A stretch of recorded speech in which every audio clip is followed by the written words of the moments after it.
Senhor, muito obrigado pela oportunidade de estarmos juntos aprendendo da Tua Palavra, cantando ao Senhor, louvando o Teu nome, aprendendo para que nós sejamos mais como Jesus Cristo, nosso Salvador. Nos ajude, Pai, no início dessa jornada, desse rumo a uma autoridade junto à carta de Tito, que nós possamos aprender, ser uma igreja que espelha e espalha a glória do Senhor. Me ajude, Pai. Eu oro assim em nome de Jesus. Amém. Então, como anunciamos na semana passada, hoje nós começamos uma nova série, uma série expositiva, e agora na carta de Paulo a Tito. Como vocês já sabem, preferimos expor as cartas e os livros bíblicos, versículo por versículo. Uma das razões é porque assim acreditamos ser melhor para entender e explicar as ideias e as razões do autor, que foi supervisionado por Deus para termos o texto inerrante e infalível.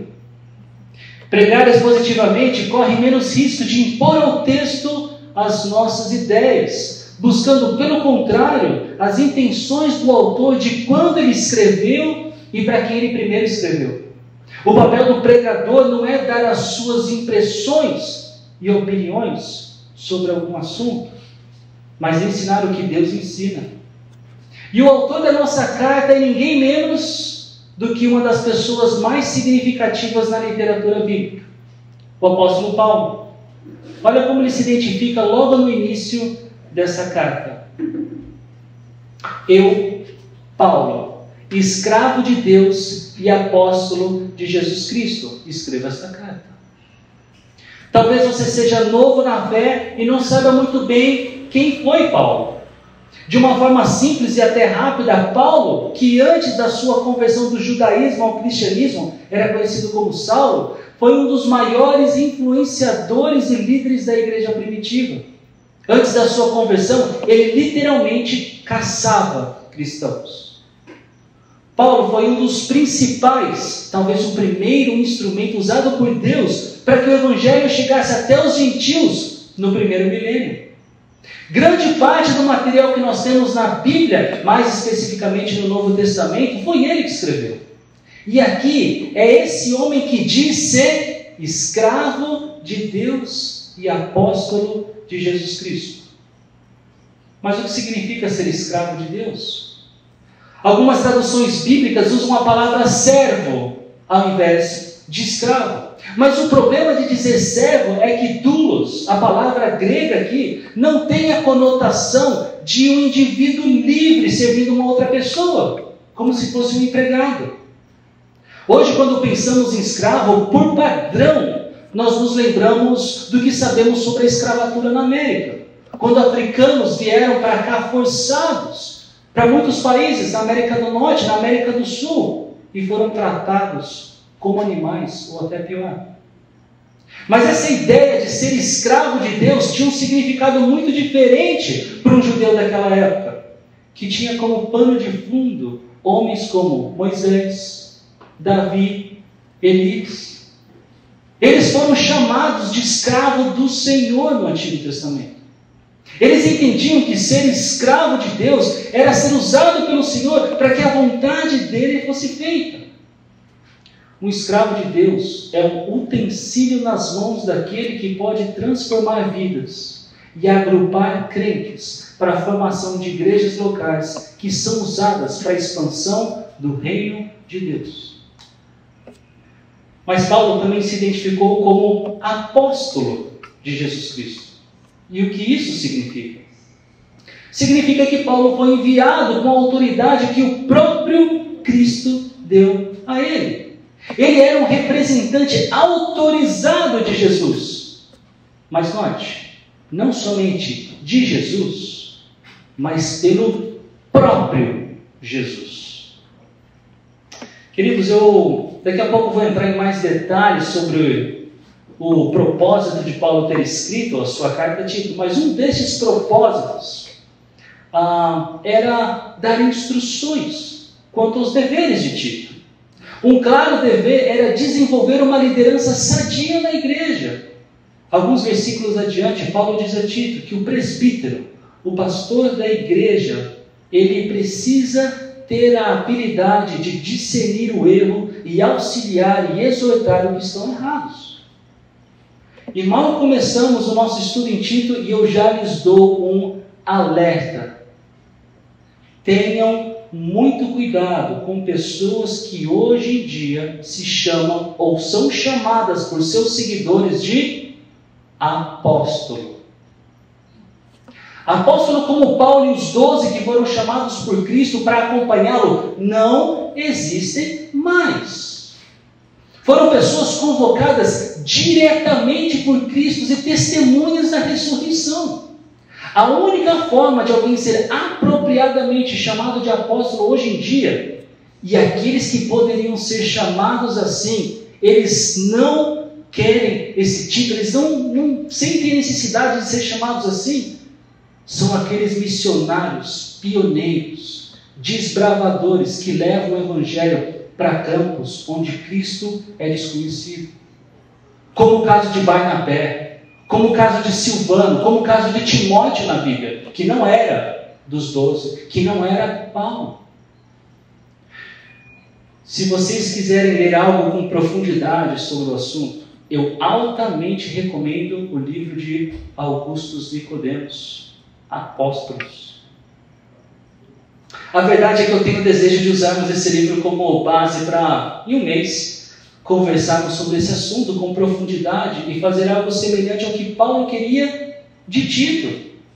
Deixar bem claro aqueles que são falsos professores e pregadores de um suposto evangelho. Paulo, tendo dito que era escravo de Deus e apóstolo de Jesus, ele afirma tanto a sua posição humilde perante Deus, quanto a sua autoridade dada por Cristo. E até por isso ele deveria ser escutado. Os artigos que eu escrevo são bem diferentes do que o apóstolo Paulo escreveu. E na sequência do texto bíblico, Paulo explica o propósito do seu apostolado. Fui enviado para fortalecer a fé daqueles que Deus escolheu e para ensinar-lhes a verdade que mostra como viver uma vida de devoção.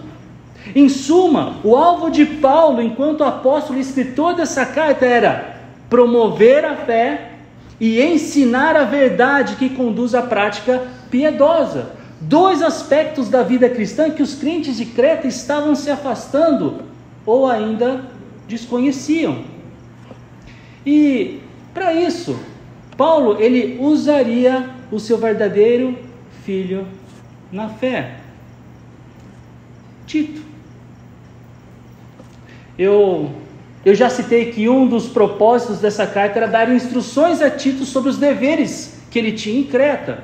Um segundo propósito era dar a Tito a autoridade que ele precisava para trabalhar com aquele público. Ele não era qualquer um, ele tinha a autenticação apostólica de Paulo para exercer as suas atividades de forma legítima. Foi interessante ouvir de um pastor de uma igreja grande aqui de Paulo Afonso, que ele dava crédito ao meu trabalho de pastor, porque eu pertenço a uma igreja formada e séria. Para ele, as minhas credenciais eram positivas em razão do legado que eu represento. Alguns de vocês exercem posições de chefia nos seus trabalhos, e eu suponho que vocês já tenham dito alguma vez para algum subordinado o seguinte: vai lá e diz para o camarada que fui eu que pedi para fazer isso. Essa pessoa que você manda para lá, ela carrega o seu selo de autoridade, e o recipiente da mensagem, ele reconhece que o pedido não é de qualquer um, é do próprio chefe.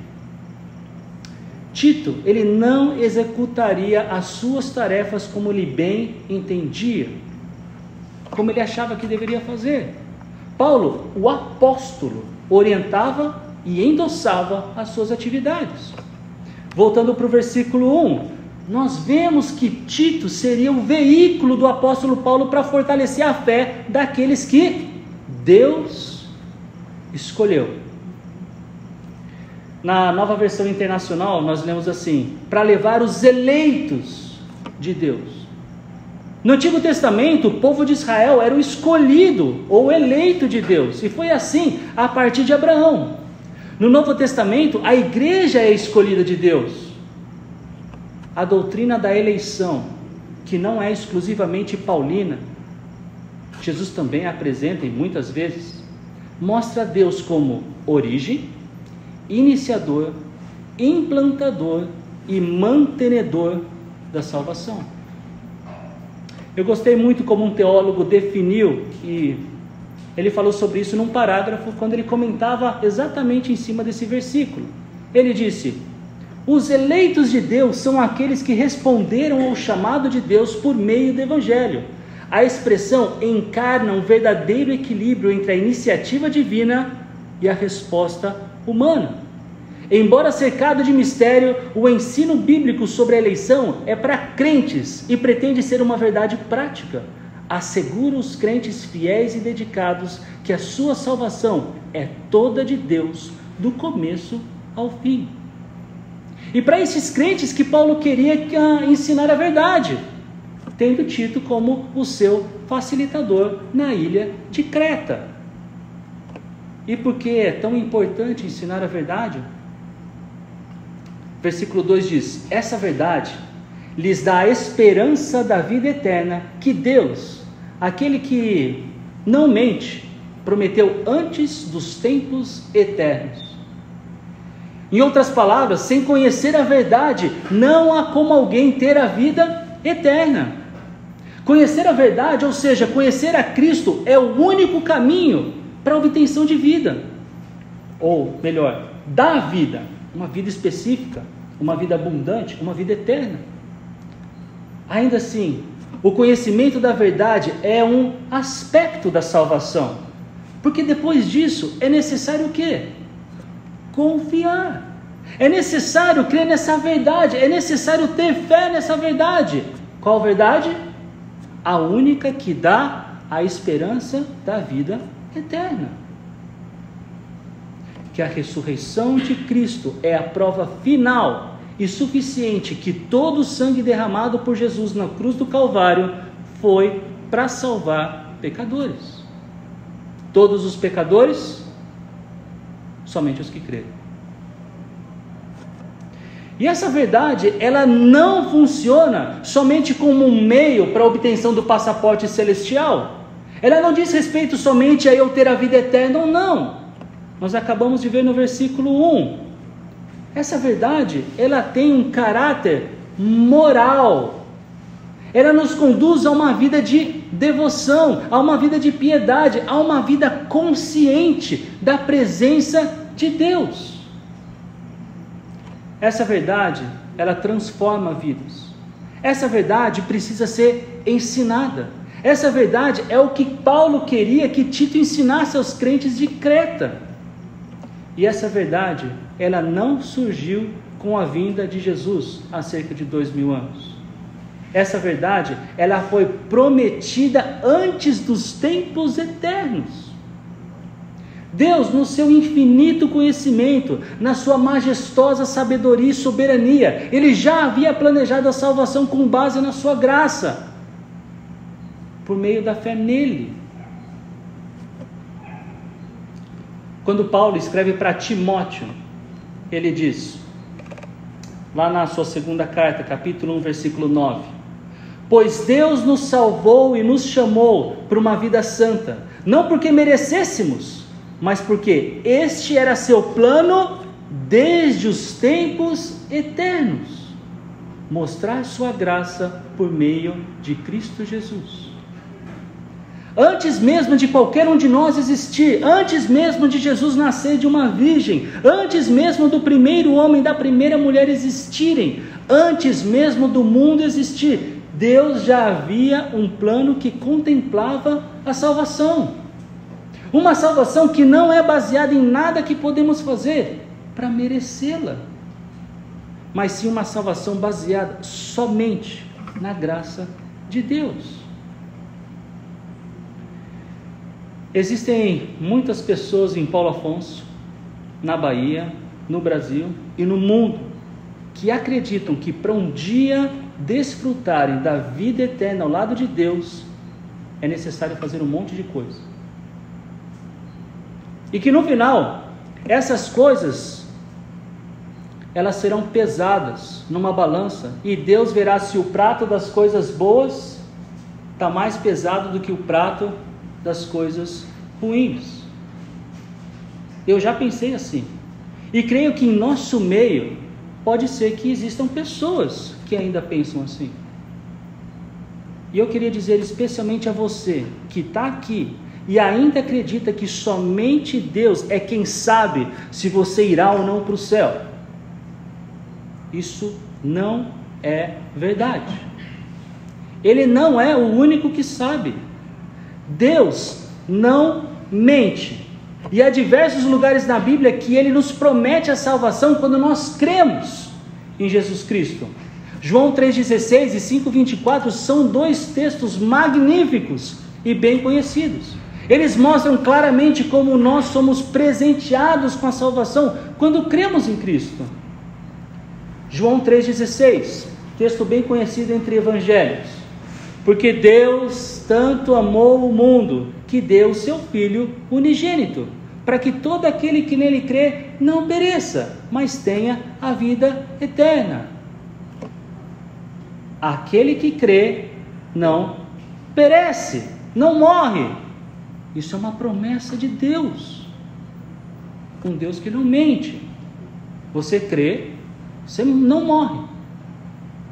João 5,24 diz assim: eu lhes asseguro, quem ouve a minha palavra e crê naquele que me enviou, tem a vida eterna e não será condenado, mas já passou da morte para a vida.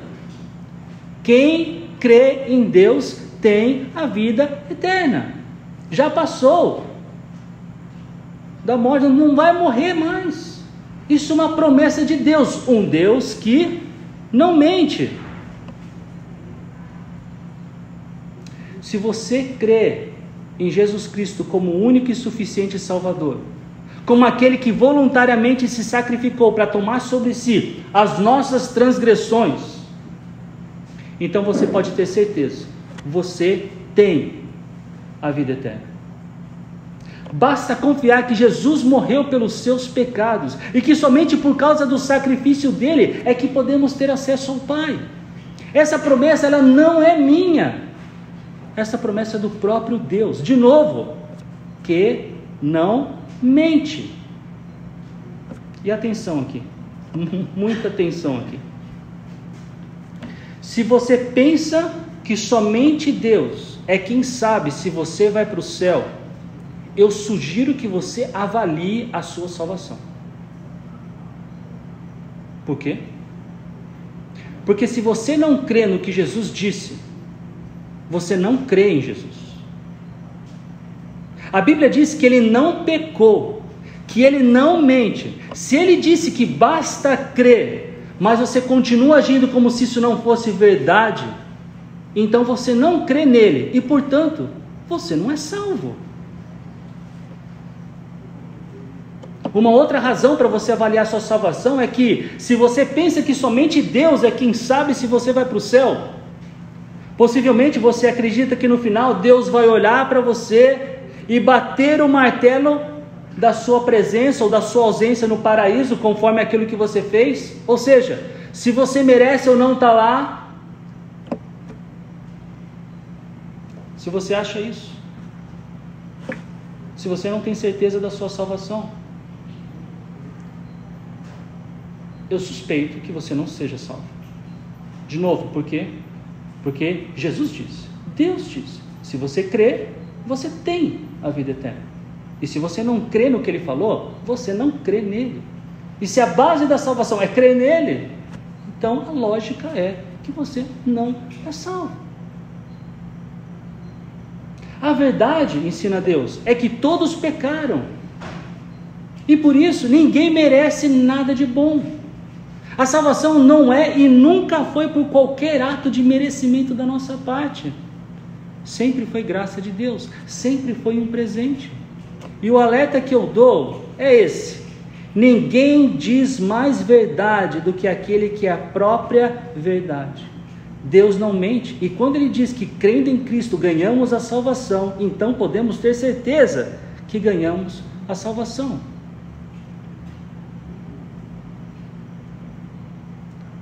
Depois, abra sua Bíblia na primeira carta de João, capítulo 5, versículo 12, e vê por qual razão ele escreveu aquela carta. E ele vai dizer: para que vocês saibam que vocês têm a vida eterna.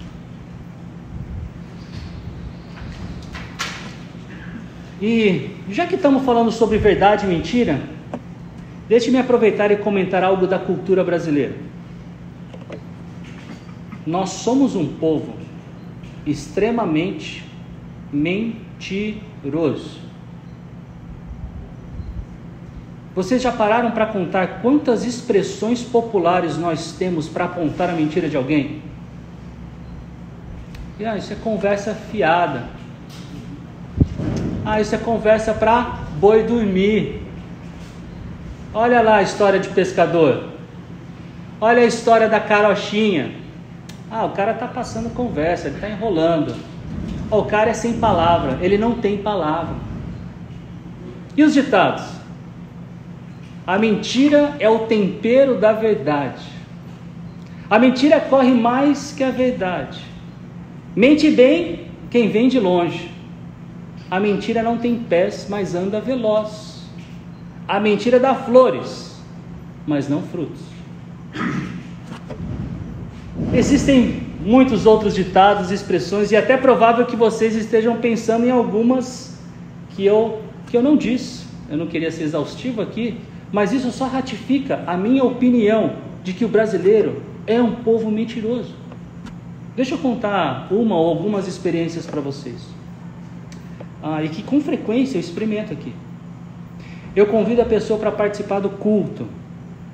O que ela diz? Claro que eu vou. E ela vem? Claro que não. Por que essa pessoa disse que vinha? Se ela já sabia que não vinha. Sabe por quê? Porque ela é mentirosa. E o que eu vou dizer para vocês agora é uma história verídica. Eu convidei alguém para uma koinonia. E na hora que eu convidei a pessoa, ela disse: eu vou. E a conversa nossa continuou. E no final da conversa, ele disse o seguinte: porque hoje de noite eu tenho um cursinho. E nessa hora eu falei: cara, você não falou que ia na koinonia? Ele disse assim: sabe o que é? Eu não queria dizer não assim na sua cara, né? Ele disse que ia e já sabia que não ia. Como é que vocês chamam isso? Porque a Bíblia chama de mentira. Para o brasileiro, mentir não é um problema grave. Talvez até melhor dizendo, nem seja um problema. Vocês não sabem quantas vezes eu esperei alguém para fazer algum serviço aqui na fonte, porque a pessoa disse que viria num tal horário e não apareceu. Teve uma vez que a pessoa disse assim: olha, umas 8, 9, 10 horas eu apareço aí. Desse jeito. E ela não apareceu nem às 8, nem às 9 e nem às 10 horas.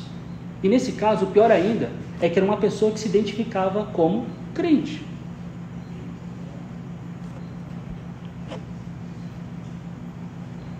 Essa frase, no meio do versículo 2, aquele que não mente, ela é bastante interessante. Os cretenses, os habitantes de Creta, Creta onde Tito estava, eles eram bem conhecidos como mentirosos.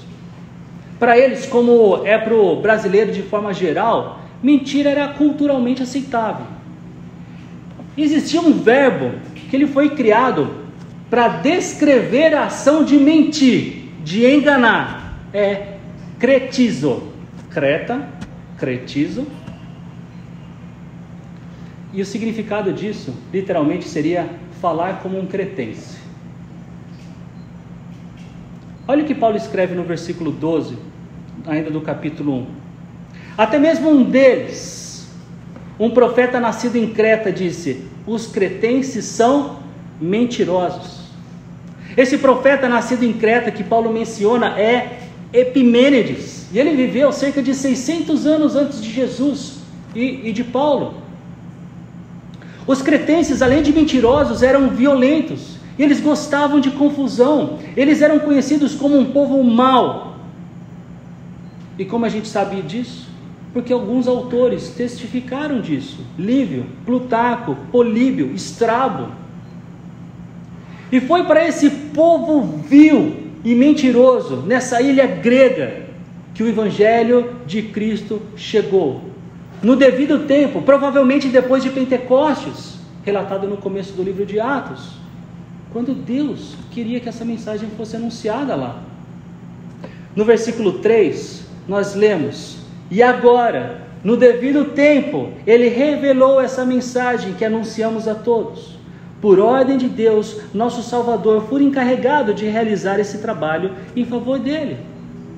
A mensagem que já existia, ou seja, o conteúdo que devemos entender e crer para a nossa salvação, já existia, mas no tempo que aprouve a Deus, ela foi revelada por Paulo, na posição de apóstolo, pregada. Dizer isso para Tito, ele escreve a carta para Tito, era chover no molhado, mas como eu já disse, um dos objetivos de Paulo ter escrito essa carta a Tito era autenticar o papel de Tito no que ele faria lá, autenticar o pupilo de Paulo em Creta. Entendam que Deus, Ele supervisiona e trabalha na história humana para que o resultado seja conforme os seus propósitos eternos. E no centro desse propósito está o personagem principal da história, que é Jesus Cristo. A cruz de Cristo é essa mensagem, e que ainda hoje deve ser anunciada, agora não mais pelos apóstolos como Paulo e os 12, mas por cada um de nós escolhido por Deus para esse propósito. A cada um de nós que recebemos e cremos, como é o caso de Tito. A igreja de Corinto, Paulo escreveu: a mensagem da cruz é loucura para os que se encaminham para a destruição, mas para nós que estamos sendo salvos, ela é o poder de Deus. Quando anunciamos a verdade, a mensagem que quando crida traz salvação, nós estamos reverberando o poder de Deus para resgatar os pecadores daquilo que eles merecem, daquilo que nós merecíamos, se não fosse pelo sacrifício de Jesus no nosso lugar. Tito, ele não precisava ser criativo para tocar adiante o plano de Deus. Ele precisava ser corajoso e obediente. Deus elaborou o plano e o revelou completamente na pessoa de Jesus Cristo. A Paulo foi dada a tarefa de ser um apóstolo, um mensageiro, um representante fiel de Cristo, para que especialmente no caso de Paulo, os gentios fossem alcançados com a mesma graça que desde a queda, desde o primeiro pecado humano, opera no mundo. Essa graça que um dia me alcançou e alcançou a cada um de vocês que reconheceu ser pecador, carente de um Salvador e consciente que somente Jesus Cristo seria capaz de salvar. E a essa altura da mensagem, o versículo 4, ele não tem muita novidade, mesmo porque nós já vimos ele, mas está aí: escreva a Tito, meu verdadeiro filho na fé que compartilhamos, que Deus, o Pai e Cristo Jesus, nosso Salvador, lhe dêem graça e paz. O que você talvez ainda não saiba é que Tito, ele era gentil. Em Gálatas, capítulo 2, versículo 3, Paulo, ele escreveu: mas eles me apoiaram e nem sequer exigiram que Tito, que me acompanhava, fosse circuncidado, embora fosse gentil. A salvação de Tito, ela se deu mediante a pregação de Paulo. Tito creu nela. Essa mensagem, essa verdade sobre a qual Paulo é encarregado, e levou muitos países, ele levou para muitos lugares do mundo antigo, seguramente revolucionou a história humana.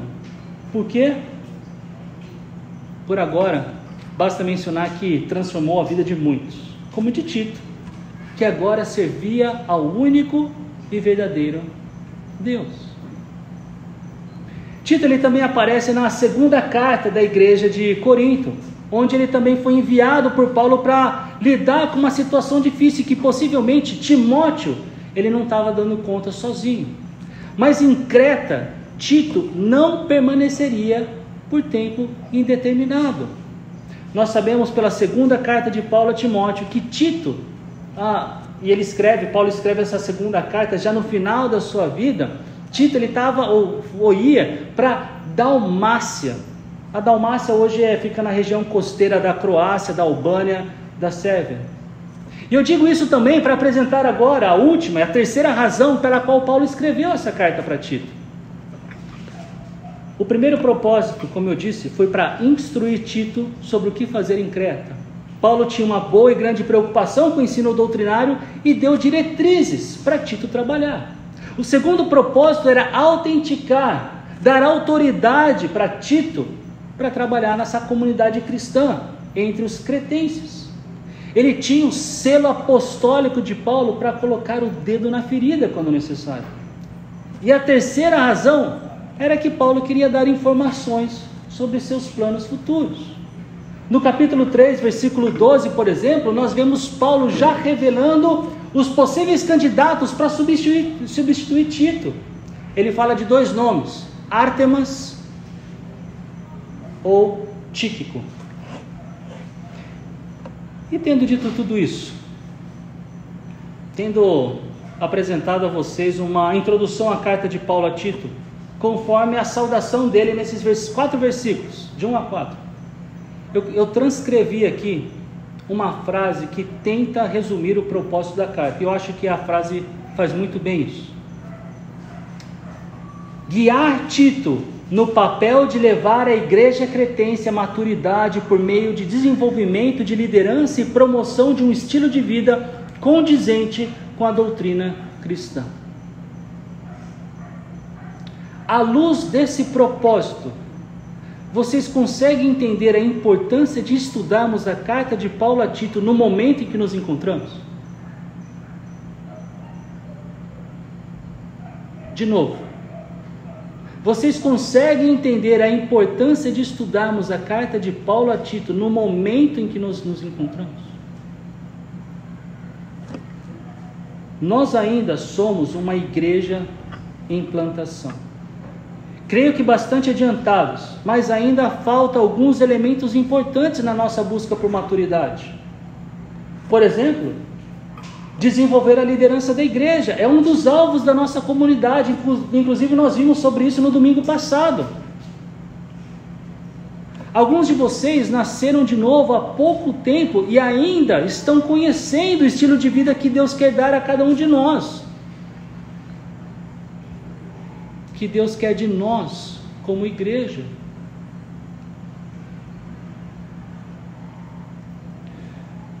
Quando eu penso em onde e como estamos enquanto igreja do Senhor Jesus Cristo, eu me alegro e me alegro muito. Apesar de meses em pandemia, Deus tem nos dado de sua graça para caminharmos rumo à maturidade. E no desejo de continuarmos amadurecendo, a carta a Tito terá muito para nos ensinar. E eu sei que alguns de vocês fizeram a lição de casa que eu dei no domingo passado, já têm lido e relido essa carta de somente 3 capítulos. Continuem fazendo isso. Paulo queria que a palavra de Deus fosse a prioridade no ministério de Tito. E eu também gostaria que a nossa comunidade reconhecesse e vivesse que nem só de pão viverá o homem, mas de toda a palavra que procede da boca de Deus. Vamos orar? Pai, eu mais uma vez te agradeço. Te agradeço porque o Senhor deixou para que nós pudéssemos ler na nossa língua essa carta inspirada pelo Senhor, para que nós como comunidade, como crentes que louvam o Senhor juntos, que adoram o Senhor, que aprendem da palavra juntos, que estamos em muitas ocasiões juntos, que nós possamos amadurecer, que nós possamos entender as necessidades que nós temos enquanto essa igreja em desenvolvimento, em plantio, Senhor. Obrigado pelas orientações que o Senhor nos dará a partir da Tua Palavra. Eu peço ao Senhor por mim, enquanto estudante da Tua Palavra, que ao aprender dela, passe aos meus irmãos e às minhas irmãs de forma fiel, e que seja de fato, Pai, aplicações que cabem para o nosso contexto. Eu acredito que sim, Senhor. Estou entusiasmado com o conhecimento que podemos ter, mas que isso não seja somente informação, que de fato, Pai, haja uma ligação entre a nossa mente e o nosso coração, e nós apliquemos aqui, Pai, as verdades que aprendemos do Senhor. Louvado seja o Senhor por tudo isso. Eu oro assim, em nome de Jesus. Amém.